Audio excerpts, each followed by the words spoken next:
ஆனால் பெரும்பாலான ஊடகங்கள் எவ்வளோ ஊடகங்கள் அடுக்கினாலும் முன்னாடி மைக்கில் அடுக்கினாலும் அது பதில் சொல்லக்கூடியவர் தான். 1 மணி நேரம் 1.5 மணி நேரம் கூட நீங்கள் கேட்குற அத்தனை கேள்விகளுக்கும் பதில் சொல்லக்கூடியவர் தான் சீமான். அப்படிப்பட்ட சீமான் இன்றைக்கி ஊடகங்களை ஏன் புறக்கணிக்கிறாரு? இந்த ஊடக அழுத்தம்ன்றது கேட்டிங்கன்னா அந்த செய்தியை பார்த்தீங்கன்னா இருட்டடி பண்ணுறது. நாம் தமிழர் கட்சியோட அத்தனை செயல்பாடுகளும் ஏன் வேட்பாளருடைய பிரச்சாரங்களை கூட இந்த ஊடகங்கள் காட்டவே இல்லை. இந்த முறை நல்லா தெரியும். சாட்டை துரைமுருகன் உட்பட இவர் தான் காரணம், தோல்விக்கு இவர் தான் காரணம், இதுதான் காரணம். விஜய் எதிர்த்து பேசுனாங்க. நான் கேட்குறேன், விஜய் எதிர்த்து பேசாத எடப்பாடி பழனிசாமி முதலமைச்சர் ஆகிட்டாங்களா? சொல்லுங்கள். திமுகவுக்கும் தாவேக்காவுக்கும் ஒரு அண்டர்ஸ்டாண்டிங் இருக்கா ஒரு வேளை அப்படின்ற ஒரு பேச்சு மக்கள் மத்தியில் இருக்குது. எல்லாமே ஒரே குட்டையில் விடுற மட்டைகள்ன்ற மாதிரி தான் மக்கள் மத்தியில் பேசப்படுது. அப்போ இது எந்த மாதிரியான விளைவுகளை ஏற்படுத்தும் எதிர்காலத்தில்? என்னை கேட்டால் சீமான் ஒரு பீனிக்ஸ் பறவை மாதிரி. நாம் தமிழர் கட்சியும் அப்படி தான் கிட்டத்தட்ட சுட்டெரிக்கும் சாம்பலிருந்து உயிர் கொண்டு எழக்கூடிய ஒரு பீனிக்ஸ் பறவை தான்.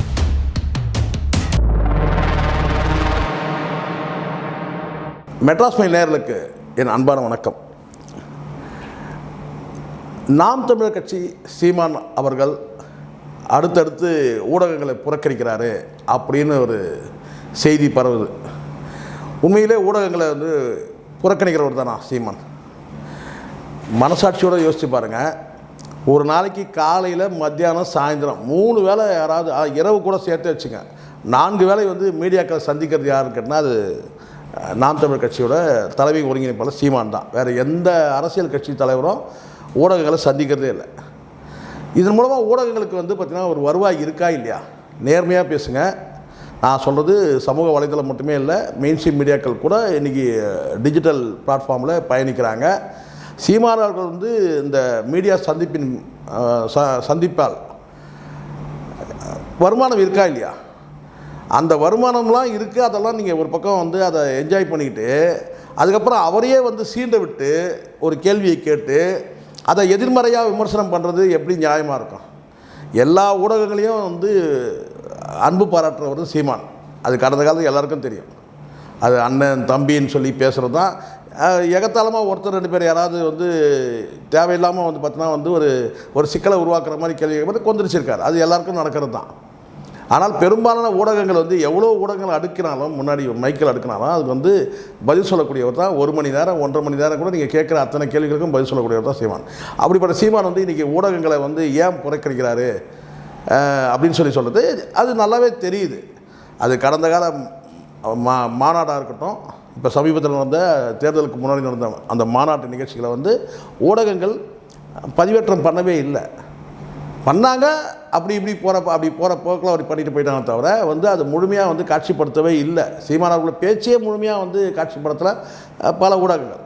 அதுக்கு என்ன காரணம்? எங்கேருந்து அழுத்தம் வருது அப்படின்னும் போது ஏற்கனவே திமுக தரப்பு ஒரு அழுத்தம் இருந்தால் கூட தாவேகா தரப்பு கடுமையான ஒரு அழுத்தம், அதாவது பண முடிப்போடு சேர்ந்து ஒரு அழுத்தம் வரும்போது திமுக தரப்பில் அழுத்தம் இருக்கும். அங்கே பணம் கொடுக்க மாட்டாங்க. பணம் கொடுத்து ஒரு அழுத்தம் தெரிவிக்கும் போது சீமானுடைய அத்தனை பிரச்சார கூட்டங்களுடைய அந்த காணொலிகளும் பார்த்திங்கன்னா ஊடகங்களில் பதிவேற்றம் பண்ணலை. இந்த முறை ஏன் அந்த பிரச்சார கூட்டங்கள் மக்கள்கிட்ட போய் சென்றடையலை, சீமானுடைய பேச்சுகள் ஏன் மக்கள்கிட்ட போய் சென்றடையலாம்? அதுக்கு காரணமே என்னன்னு கேட்டால் தாவேகா தரப்பு செய்த இந்த ஊடக அழுத்தம் தான். இந்த ஊடக அழுத்தம்ன்றது கேட்டிங்கன்னா அந்த செய்தியை பார்த்தீங்கன்னா இருட்டடி பண்ணுறது. நாம் தமிழர் கட்சியோட அத்தனை செயல்பாடுகளும் ஏன் வேட்பாளருடைய பிரச்சாரங்களை கூட இந்த ஊடகங்கள் காட்டவே இல்லை. இந்த முறை நல்லா தெரியும். அப்போது சீமான் அவர்கள் இந்த ஊடக புறக்கணிப்புன்றது பார்த்திங்கன்னா ஒரு உள்ளுணர்வு அவருக்கு பார்த்தீங்கன்னா ஒரு மன வருத்தம், ஒரு மனவேதனை இருக்குது. அதை எப்படி வெளிப்படுத்த முடியும் ஒரு சராசரி மனுஷன்? சொல்லுங்கள். ஒரு சராசரி ஒரு ஒரு ஆவேசமுள்ள ஒரு மனிதர் நம்மளும் போல, அதாவது இங்கே இருக்கிற சக மனிதர்கள் போல தான் அவரும். அப்போ அந்த கோபத்தை வருத்தங்களை எப்படி வெளிப்படுத்த முடியும்? வாங்கன்னு சொல்லிட்டு மீடியாக்கெல்லாம் உட்கார வச்சு பேசி உங்கள் முன்னாடியே அழவா முடியும்? அதையும் கூட காட்சிப்படுத்தி காசாக்குவீங்க. இதான் நடக்குது கடந்த காலத்தில். ஸோ இது எல்லாருக்குமே தெரியும். மாநாட்டிலேருந்து அவருடைய அத்தனை நிகழ்வுகளும் இருட்டடிப்பு பண்ணாங்க. பிரச்சார கூட்டங்களை 200 கூட்டங்களை எந்த தலைவர் பேச முடியும்? ஸோ இருட்டடிப்பு நடந்தது, நடக்காமலாம் கிடையாது. குறிப்பாக அவருடைய அந்த காரைக்குடி அந்த கூட்டங்களே பல கூட்டங்கள் பார்த்திங்கன்னா இப்போ இருட்டடிப்பு பண்ணாங்க. காட்டக்கூடாத காட்சியை பல முறை காட்டினாங்க. இதெல்லாம் நடந்துச்சு. அதனால் வந்து சீமான் அவர் வந்து அமைதியாக இருக்கணும்னு நினைக்கிறாரு. அது ஒரு வகையில் நல்லது தான். ஆனால் இப்போவும் கூட பார்த்திங்கன்னா சில ஊடகங்கள் எல்லாரும் வந்து பேசுகிறது என்னென்னு கேட்டால், நாம் தமிழர் வந்து 4% தான் வாங்கியிருக்கிறாங்க, அவங்க அவ்வளோதான், இதோட முடிஞ்சிச்சு, சீமான் காலி ஆகிட்டார், நாம் தமிழர் முடிஞ்சிச்சு அப்படின்னாங்க. அதெல்லாம் ஒருபோதும் முடியவே முடியாது. என்னை கேட்டால் சீமான் வந்து ஒரு பீனிக்ஸ் பறவை மாதிரி. நாம் தமிழர் கட்சியும் அப்படி தான், கிட்டத்தட்ட சுட்டெரிக்கும் சாம்பல் வந்து வீறு கொண்டு எழக்கூடிய ஒரு பீனிக்ஸ் பறவை தான். அதனால் இதெல்லாம் வந்து அவ்வளோ எளிதெல்லாம் வந்து பார்த்தீங்கன்னா நாம் தமிழர் கட்சியெல்லாம் நீங்கள் வந்து சாம்பலாக்கிறலாம் முடியாது. இது வந்து முழுக்க முழுக்க வந்து தமிழ் தேசியன்ற அந்த சித்தாந்த கருத்துக்களை விதைக்கப்படுது சீமானவர்கள் மூலமாக, நாம் தமிழர் கட்சி தொண்டர்கள் மூலமாக விதைக்கப்படுது. அவ்வளோ எளிதாலாம் நீங்கள் வந்து இங்கே வீழ்த்திடலாம் முடியாது. அது வந்து பல பேர் பேசிகிட்டு இருக்கலாம். என்னன்னு கேட்டால் அவ்வளோதான் முடிஞ்சிச்சு, இதோட முடிஞ்சிச்சு அப்படி கிடையாது. இங்கே எதிர்ப்பு அரசியலை வந்து எதிர்ப்பு அரசியலை பேசியே வளர்ந்த கட்சி எதுன்னு கேட்டிங்கன்னா அது நாம் தமிழர் கட்சி. எதிர்ப்பு அரசியல் முழுக்க கிட்டத்தட்ட வந்து ஒரு 10 ஆண்டு காலம் வந்து எதிர்ப்பு அரசியலையே முன்மொழிந்து அதை வந்து ஒவ்வொரு கூட்டங்களையும் வந்து பார்த்திங்கன்னா பேசியே வந்து வளர்ந்த கட்சி நாம் தமிழர் கட்சி. அதனால் வந்து இந்த தோல்வியினால் வந்து அப்படியே போயிடுவாங்கலாம் கிடையாது. நீங்கள் எப்படி இழப்பு, அதாவது கேட்டால் பின்னடைவு என்னான்னு பாருங்கள். பின்னடைவு தான் இது வந்து பார்த்திங்கன்னா இழப்பு கிடையாது, பின்னடைவு. ஏற்கனவே 8%லேருந்து 4% ஆகிருக்காங்க. இது பின்னடைவு தானே தவிர மொத்தமே 0க்கு வந்தால் தான் அது இழப்பு, லாஸ், மொத்தமே காலி ஆயிடுச்சு, அது கிடையாது. இது வந்து ஒரு 4% வெளிப்பார்வைக்கு தெரியும். இப்போ நான் கூட ஒரு இடத்துல பேசும்போது சொன்னேன், உங்களுக்கு வந்து சீமானை காலி பண்ணணுன்ற நோக்கம் அல்லது வந்து பார்த்திங்கன்னா நாம் தமிழர் காலி பண்ணுறது நோக்கம் அப்படி சொல்லி பேசியிருக்கேன். ஆனால் காலி பண்ண முடியாதுன்றதை இந்த தேர்தலில் வந்து எதிரொலிச்சிருக்கிறத நம்ம பார்க்குறோம். 4%, 8% 4% ஆகிருக்கு. இந்த 4-16 ஆகிறதுக்கு வாய்ப்பு இருக்குது. எதிர்ப்பு அரசியலை முன்னெடுக்கும் போது நடக்குது. பல பேர் என்ன நினைக்கிறாங்கன்னா, சீமான் அவர்கள் கூட இருக்கிறவங்கள எல்லாம் வந்து சாட்டை துரைமுருகன் உட்பட இவர் தான் காரணம், தோல்விக்கு இவர் தான் காரணம், இதுதான் காரணம். விஜய் எதிர்த்து பேசுனாங்க. நான் கேட்குறேன், விஜய் எதிர்த்து பேசாத எடப்பாடி பழனிசாமியை முதலமைச்சர் ஆக்கிட்டாங்களா? சொல்லுங்கள். விஜய் எதிர்த்து பேசவே இல்லை யார்? எடப்பாடி பழனிசாமி. என்ன சொல்லணும்னா ஆதரித்து பேசினார். கரூரில் வந்து ஆதரித்து தான் பேசினார் கரூர் சம்பவத்துக்கு. அப்போ எடப்பாடி பழனிசாமி முதலமைச்சர் ஆகிட்டாரா என்ன? இல்லை, அந்த கட்சி தான் வந்து பார்த்தீங்கன்னா 2வது இடத்துக்கு வந்துடுச்சா? பல பேர் பைத்தியம் சொன்னாங்க. விஜய் எதிர்த்து பேசினாங்க, நாம் தாவேக்காவை எதிர்த்து பேசினாங்க, அதனால தான் வந்து பார்த்தீங்கன்னா அவர் வந்து 4% ஆகிட்டார், 8% தான். அது உண்மை கிடையாது. அப்படி இருந்தாக்கா வந்து எடப்பாடி பழனிசாமி வந்து பார்த்திங்கன்னா வந்து அவருடைய வாக்குகள் வந்து சரிஞ்சிருக்கக்கூடாது, அதிமுக வாக்குகள் சரிஞ்சிருக்கக்கூடாது. இந்த சாதாரண புரிதல் கூட இல்லாமல் பல பேர் பைத்தியமாக பேசியிருக்கிறான். சீமான் அவர்கள் பொறுத்தவரைக்கும் இப்போ என்ன பண்ணுறாரு, கூர்ந்து கவனிக்கிறாரு. சில ஆடியோக்கள் வெளியிட்டு தான் நீங்கள் பார்த்துருப்பீங்க. களத்துலேருந்து யாரும் வந்து சிதறி போகாதீங்க, இது வந்து தற்காலிகமான வந்து ஒரு தோல்வி தான். ஒரு சினிமா வந்து ஒரு ரசிகர்கள் கூட்டம் வந்து முழுக்க ரசிகர்கள் கூட்டம் ஒரு தலைவனை வந்து பார்த்திங்கன்னா முதலமைச்சர் ஆக்கியிருக்கு, நிதானமாக இருங்க, மீண்டும் நம்ம வந்து பார்த்திங்கன்னா வந்து அதே பழைய நிலையை தாண்டி வெற்றி அடைவோம் அப்படின்றதான் அவர் வந்து யாரும் களத்துலேருந்து போயிடாதீங்கன்னு சொல்லி பேசுகிறாரு. இது வந்து ஒரு தலைவன் செய்யக்கூடிய கடமை. முதல்ல களத்தில் நில்லுங்க. இப்போ எதிர்ப்பு அரசியல் தொடர்ச்சியாக பண்ணும்போது பார்த்தா மீண்டும் வந்து இப்போ இன்றைக்கி உண்மையான எதிர்க்கட்சின்னு பார்த்தாலும் அது யாருன்றது உங்களுக்கு தெரியும். இன்றைக்கி நாம் தமிழர் தான் உண்மையான எதிர்க்கட்சின்னு சொல்ல. இதுக்கான காரணங்களை நான் சொல்கிறேன்.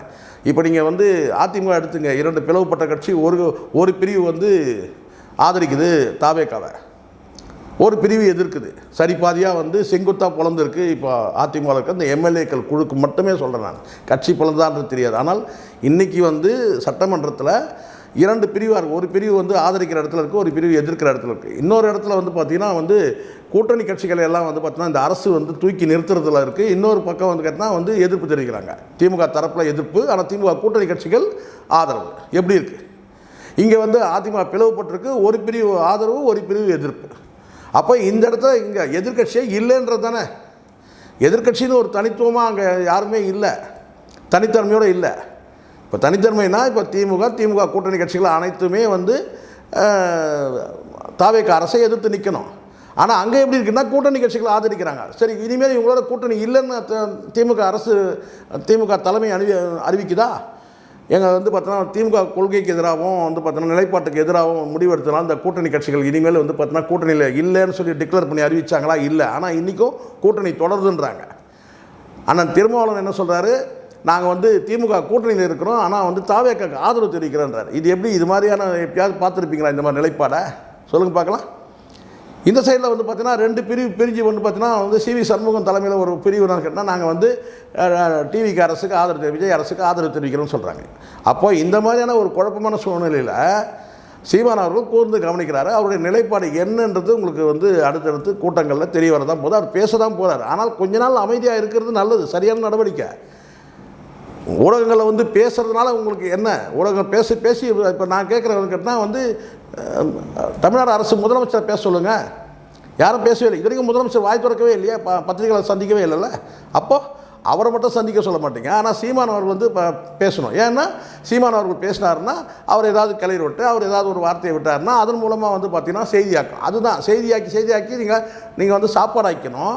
ஆனால் இங்கே வந்து பார்த்திங்கன்னா வந்து தோல்வி வரும்போது பார்த்திங்கன்னா அந்த இழப்பு வரும்போது அந்த இழப்புக்கும் காரணமாக நீங்கள் தான் இருப்பீங்க.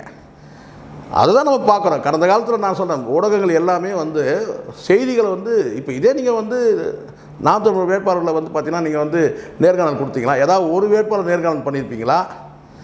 234 வேட்பாளரில் ஒரு வேட்பாளருக்கு கூட நீங்கள் நேர்காணல் பண்ணதே கிடையாது இந்த ஊடகங்கள். நம்ம பார்த்துருக்கோம். நேர்காணல்னா நேரடியாக சரி, இப்போ கொஞ்சம் மக்கள் மன்றத்தில் கூட்டு வச்சு பேசுறது கிடையாது. அதுக்கு பின்னாடி வருமானம் இருக்குது. களத்தில் போய் போயிட்டு இருக்கும்போது வந்து ஒரு வேட்பாளர் பிரச்சாரத்தை பண்ணும்போது பார்த்தீங்கன்னா அவங்க வலிமையான பிரச்சாரத்தை குறித்து ஏதாவது பேசியிருக்காங்க அந்த ஊடகங்கள். எதுவுமே எந்த மெயின்ஸ்ட்ரீம் மீடியாவும் பேசுனது கிடையாது, யூடியூப்களும் பேசுனது கிடையாது. ஸோ இதெல்லாம் வந்து பார்த்திங்கன்னா ஒரு இந்த விஷயத்தில் சீமான் அவர்கள் வந்து பார்த்திங்கன்னா சில காலம் அமைதியாக இருக்கிறதுன்றது வந்து அது சரியான நடவடிக்கை தான். மீண்டெல்லாம் எனக்கு சீமானெல்லாம் அவ்வளோ நீங்கள் நினைக்கிற மாதிரி ஒரு கூண்டுக்குள்ளெல்லாம் அவ்வளோ அடைச்சிட முடியாது, ஒழிச்சிடலாம்லாம் கனவுல நினைக்காதீங்க. மிகப்பெரிய அளவில் வந்து பார்த்திங்கன்னா வந்து ஒரு எழுச்சியோடு வந்து ஒரு புத்துணர்ச்சியோடு வந்து பார்த்திங்கன்னா அதான் நான் ஏற்கனவே சொன்ன மாதிரி சுட்டரிக்கும் சாம்பல் வந்து கிளர்ந்து எழக்கூடிய வந்து ஒரு பீனிக்ஸ் பறவையாக வந்து சீமானவர் வருவார்.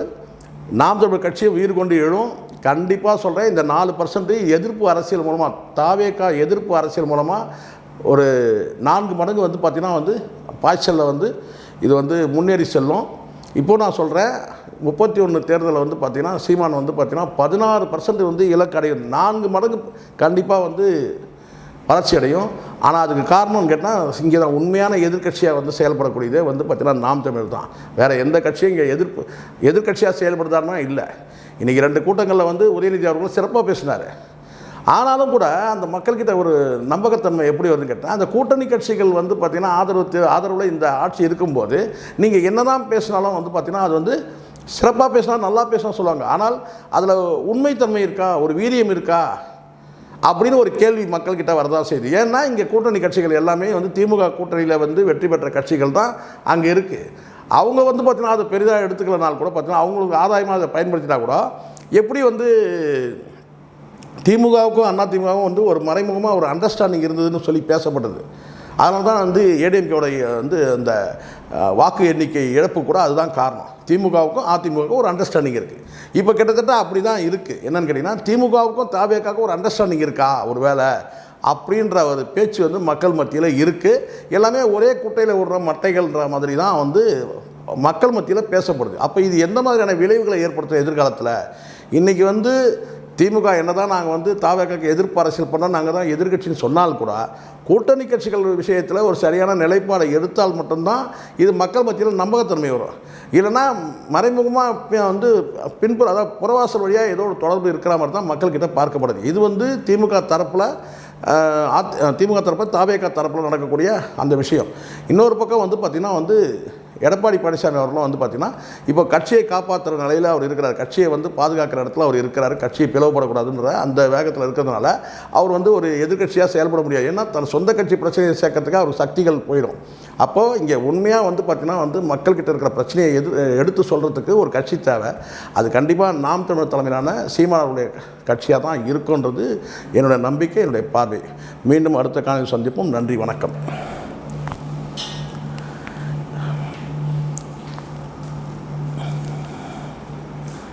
ஓகே.